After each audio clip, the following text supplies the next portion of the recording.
দুই গোষ্ঠীর সংঘর্ষে রণক্ষেত্র বীরভূমের মোহাম্মদ বাজার। চলে সশস্ত্র হামলা, ইট পাথর ছোড়াছুড়ি থেকে বোমাবাজি, সব মিলিয়ে তুলকালাম কাণ্ড। গত বছর এক শিশু খুনের ঘটনাকে কেন্দ্র করে এই অশান্তি। বিশাল পুলিশ বাহিনী গ্রামে গিয়ে পরিস্থিতি নিয়ন্ত্রণে আনে।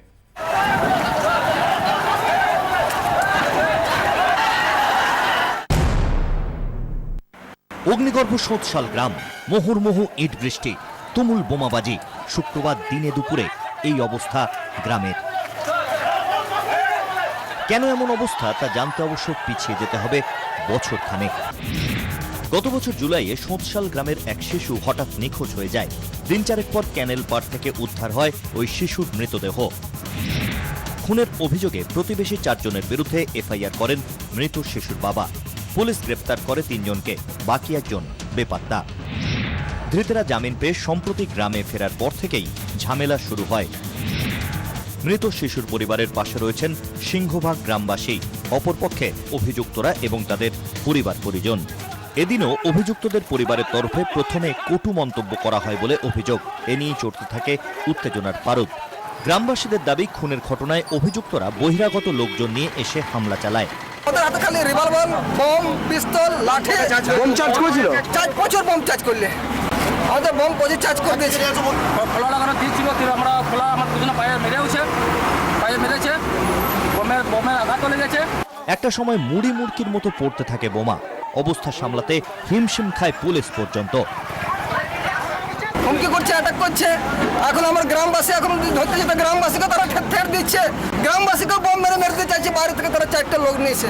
পুলিশ শেষ পর্যন্ত গন্ডগোল থামাতে পারলেও ঘটনার জেরে থমথমে গোটা গ্রাম। ব্যুরো রিপোর্ট, 24 ঘন্টা। লাগে লাগুক টাকা, আছে গৌরী সেন। এই আপ্তবাক্য কতটা সত্যি চোখে আঙুল দিয়ে দেখিয়ে দিচ্ছে সিঙ্গুর। শেড ভাঙা থেকে জমি চাষযোগ্য করা কাজ চলছে জোর কদমে। জলের মতো টাকা বেরিয়ে যাচ্ছে সরকারের। খরচে লাগাম পড়াতে শুরু হয়েছে তৎপরতা। সময় তখন বেলা 5টা। হঠাৎই টাটাদের কারখানার শেড থেকে বেরোনো কালো ধোঁয়ায় ঢেকে গেল আকাশ। কারখানার চিমনি দিয়ে যেমন ধোঁয়া ওঠে, অনেকটা সেরকম। কারখানা চালু হলে যেমন হতো আকাশটা, এই যেন তেমনই ছবি। তবে ভুল ভাঙলো একটু পরেই। গ্যাস কাটার দিয়ে শেড ভাঙার কাজ চলছে, তার থেকেই স্ফুলিঙ্গ ছিটকে আগুন ধরে যায় কাঠের স্তূপে। সিঙ্গুর এখন ব্যস্ত ভাঙার খেলায়। এই মুহূর্তে প্রায় 16টি পে লোডার, 1000-এরও বেশি শ্রমিক, 26টি ক্রেন মজুত রয়েছে জমিতে। কোথাও ভাঙা হচ্ছে শেড, কোথাও উপড়ে ফেলা হচ্ছে রাস্তা, কোথাও সমান হচ্ছে মাটি। খরচ হচ্ছে দেদার। এমনিতেই গত 5 বছরে সিঙ্গুরের জন্য খরচ করতে হয়েছে অনেক। সিঙ্গুরে 3232টি পরিবারকে গত 5 বছর ধরে 2 টাকা কেজি চাল এবং 2000 টাকা দিয়ে আসছে সরকার। হিসেব বলছে খরচ হয়ে গিয়েছে প্রায় 13 কোটি টাকা। এবার জমি ফেরানোর পালা, এর জন্য বিশাল খরচ। 9টি শেড ভাঙার দায়িত্বে 9টি আলাদা সংস্থা। এরপর রয়েছে ভাঙা জিনিসপত্র সরানোর কাজ। ভাড়া নেওয়া হয়েছে প্রচুর গাড়ি। এখানেই শেষ নয়, ভাঙার কাজ শেষ হতেই এই জমিকে কৃষিযোগ্য করে তুলতে হবে। 6 ফুটের ওপর ছাই দিয়ে উঁচু করে ফেলা হয়েছিল জমি, সেগুলো সব তুলে মাটি দিতে হবে।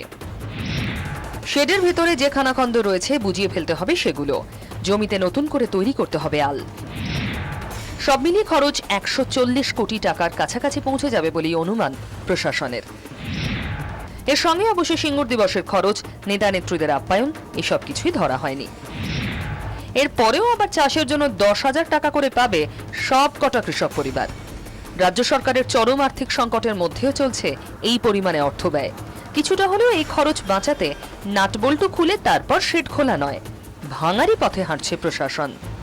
আরও কোন কোন খরচে লাগাম পড়ানো যায় সে পথেরও খোঁজ চলছে।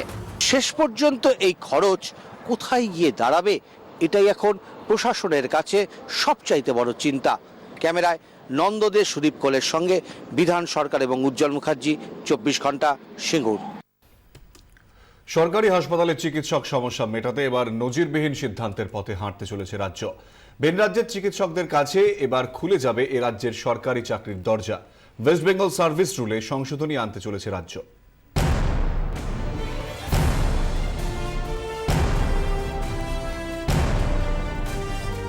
হাজার চেষ্টাতেও মিটছে না সরকারি হাসপাতালে চিকিৎসকের সমস্যা, অথচ জেলায় জেলায় তৈরি হচ্ছে মাল্টি সুপার স্পেশালিটি হাসপাতাল। বারবার চিকিৎসক নিয়োগের বিজ্ঞপ্তি দিয়েও ভরছে না শূন্য পদ। এই মুহূর্তে রাজ্যের সরকারি চিকিৎসকদের শূন্য পদের সংখ্যা প্রায় ১,৫০০, অথচ আবেদন জমা পড়ছে তারও কম। সরকারি চিকিৎসকদের জেলায় পাঠাতে অতিরিক্ত বেতনের আশ্বাস দিলেও চিড়ে ভিজছে না। স্বাস্থ্য পরিষেবার এই হাঁড়ির হাল ফেরাতে এবার নজিরবিহীন সিদ্ধান্ত নিতে চলেছে রাজ্য। ভিন রাজ্য থেকে চিকিৎসক এনে রাজ্যের সরকারি হাসপাতাল ভরানোর চেষ্টা করা হবে। বর্তমানে ওয়েস্ট বেঙ্গল মেডিকেল কাউন্সিলের রেজিস্ট্রেশন থাকলে স্বাস্থ্য পরিষেবায় কাজ করতে পারেন চিকিৎসকরা। এবার ভিন রাজ্যের রেজিস্ট্রেশন থাকলেও চিকিৎসকরা এ রাজ্যে কাজ করতে পারবেন। এই সুযোগ তৈরি করতে এবার ওয়েস্ট বেঙ্গল সার্ভিস রুলে সংশোধনী আনতে চলেছে রাজ্য। শুক্রবার সিআইআই এর একটি অনুষ্ঠানে রাজ্যের নজিরবিহীন এই সিদ্ধান্তের কথা জানান স্বাস্থ্য সচিব আর.এস. শুক্লা। সন্দীপ সরকারের রিপোর্ট, ২৪ ঘন্টা। ক্লাস 8-এর ছাত্রকে খুন করে কুয়োতে ফেলে দেওয়ার অভিযোগ উঠল গড়বেতায়। দোষীদের শাস্তির দাবিতে চন্দ্রকোনা রোড অবরোধ করেন স্থানীয় বাসিন্দারা। গতকাল থেকে নিখোঁজ ছিল ক্লাস 8-এর শুভজিৎ ঘোষ। আজ সকালে পরিত্যক্ত কুয়ো থেকে ছাত্রের মৃতদেহ উদ্ধার হয়। গড়বেতার অধর নারায়ণ হাই স্কুলের ছাত্র শুভজিৎ ঘোষ বৃহস্পতিবার স্কুলে গিয়েছিল সে। এরপর থেকে আর খোঁজ মিলছিল না তার। এদিন শুভজিৎ ঘোষের মৃতদেহ উদ্ধার হয় গড়বেতার মল্লিকপাড়ার একটি পরিত্যক্ত কুয়ো থেকে। মৃত ছাত্রের বাবার দাবি, শুভজিৎকে খুন করে কুয়োতে ফেলে দেওয়া হয়েছে। কিডন্যাপ করা হয়েছে, দিয়ে ওখান থেকে কোথাও নুকি রাখা হয়েছিল। আচ্ছা, নুকি রেখে রাত্রে ওকে শ্বাসরোধ করে মারধর করে মারা হয়েছে। ভোরের দিকে মানে ওই যে ছেলে যেখানে ফেলেছে ওখানে আমার ছেলে কোনোদিন যায়নি, ওই রাস্তাও জানেনি। বৃহস্পতিবারই টাকা চুরির অভিযোগে শুভজিৎ ঘোষের বাবাকে স্কুলে ডেকে পাঠায় স্কুল কর্তৃপক্ষ। স্কুলের শিক্ষকরা বলছেন, অন্য পড়ুয়ার খোয়া যাওয়া টাকা পাওয়া গিয়েছিল শুভজিতের কাছে।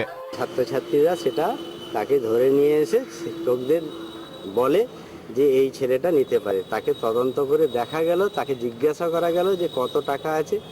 সে ৬০ টাকার কথা বলেছিল, কিন্তু তার পকেট থেকে পাওয়া গেছে ৮০ টাকা। ঘটনাটা ঘটার পর মাস্টারমশাইরা সেটাকে ছেলেকে পয়সাটা নিয়ে যাদের হারিয়েছিল তাদেরকে দিয়ে দিয়েছে, মিটমাট করে নিয়েছে। উঠে আসছে অন্য কথাও। অভিযোগ, চুরির অপবাদে শুভজিৎকে হেনস্থা করেন স্কুলের শিক্ষকরা। এমনকি স্কুলের ছাত্রীরাও মারধর করে শুভজিৎকে। ডেকে পাঠানো হয় তার বাবাকেও। সে কারণেই বাড়ি না ফিরে অপমানে আত্মহত্যা করেছে শুভজিৎ। কিভাবে শুভজিতের মৃত্যু তার তদন্ত শুরু করেছে পুলিশ। ব্যুরো রিপোর্ট, ২৪ ঘন্টা।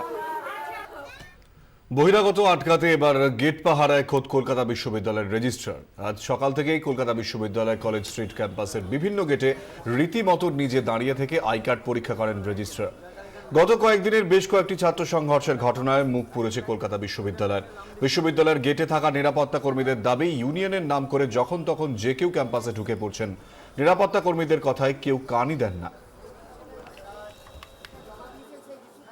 কিছু এমন ছেলে মেয়েও পেলাম যারা আই কার্ড তো যাদের কাছে ছিলই না, এবং তারা বোধ হয় ইউনিভার্সিটি স্টুডেন্ট নয় বলে আমাকে দেখে ওরা ওখান থেকে পালিয়ে গেল সোজা। কেটে বললো হ্যাঁ মোটর বাইকে চড়ে। তার আগে বললো আমি ইউনিয়নে ঢুকতে চাইছি, এখানে আসছি। বললাম কে কার সঙ্গে দেখা করতে চাইছো, এসো তাহলে। বলে না, আর প্রয়োজন নেই। কেটে আমাদের এই ক্যাম্পাসেরই হয়তো নয়, এরকম কিছু আছে। ইউনিয়নের নাম করে ঢুকে যাচ্ছে। এবার এরা যখন আটকাতে যাচ্ছে তখন একটা বাধার সম্মুখীন হচ্ছে। ভয় পাওয়ার প্রশ্নই থাকছে না আর কি, এরকম আছে কিছু। ভয় পাওয়ার প্রশ্ন থাকছে না এবং ওরা ঢুকে যাচ্ছে কিছু আমরা যাকে চিনি না। এবার একটু অন্য খবর। বসে থাকার চাকরি আপনার?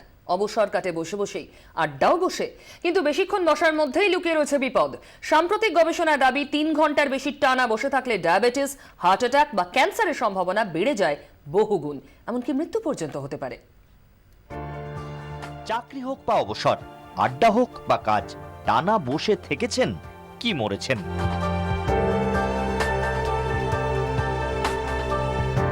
ডায়াবেটিস, হার্ট অ্যাটাক, ক্যান্সার, এমনকি ডেকে আনতে পারে মৃত্যু। দিনে ৩ ঘন্টার বেশি টানা বসে থাকলেই বিপদ। সারা বিশ্বে প্রতি বছর যত মানুষের মৃত্যু হয় তার ৪% মৃত্যু হয় দীর্ঘক্ষণ বসে থাকার কারণে। সংখ্যাটা ৪,৩৩,০০০। ওয়ার্কআউট করুন বা না করুন, ৩ ঘন্টার বেশি টানা বসে থাকলে মৃত্যুকে সাদরে ডেকে আনছেন। স্পেনের সান জর্জ বিশ্ববিদ্যালয়ের গবেষকদের সাম্প্রতিক সমীক্ষায় উঠে এসছে এমনই মারাত্মক তথ্য। গবেষকরা বলছেন, খুব কম বিরতিতে একভাবে বসে কাজ করলে, টিভি দেখলে টাইপ 2 ডায়াবেটিসের ঝুঁকি বেড়ে যায় ৯০%। ৫০% বেশি হৃদরোগে আক্রান্ত হওয়ার ঝুঁকি, ৫৪% ফুসফুস ক্যান্সার, ৬৬% জরায়ু ক্যান্সার ও কোলন ক্যান্সারে আক্রান্ত হওয়ার সম্ভাবনা ৩০% বেড়ে যায়। একটানা বসে থাকলে শরীরের 9টি অঙ্গ ভীষণভাবে ক্ষতিগ্রস্ত হয়, যেমন মাথা, হাত, পা, পায়ের পাতা, ঘাড়, পিঠ, ফুসফুস, পাকস্থলী এবং হার্ট। তবে পরিত্রাণেরও উপায় রয়েছে। চিকিৎসকদের পরামর্শ, অফিসে একটানা বসে কাজ করা থেকে বিরত থাকতে হবে। 8 ঘন্টা কাজের পর 2 মিনিট হাঁটার পরামর্শ। কিছুক্ষণ দাঁড়িয়ে কাজ করলে ভালো।